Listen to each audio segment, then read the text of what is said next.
তো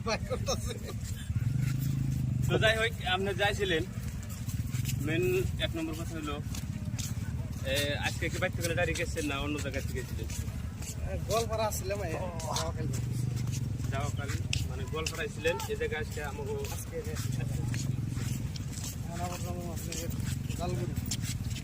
ডিস্ট্রিক্ট পারেন তাতে আপনি যে এরকম করে কষ্ট করতেছেন, দিন দিন এরকম করে প্রোগ্রাম ডেলি থাকে না?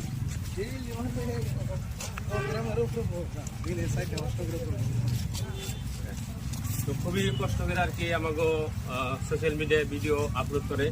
তো তার জন্য আমরা সবাই বাইরের জন্য আমার ওইরকম করে সাপোর্ট করি। আপনি আমার ভিডিও কিছু করে দেন যাতে আমি আপনার মতো কথা হলো কি, যারা কন্টেন্ট মেক করে তারা মানে কিছু একটা আশায় কিছু একটা করে। আপনারা সবাই ভালোবাসা দিবেন, লাইক করবেন। ভাই চ্যানেলের নামটা জানি কি? সিরাজ ভাই 01। সিরাজ ভাই 01। আজকে আমার এই চ্যানেলে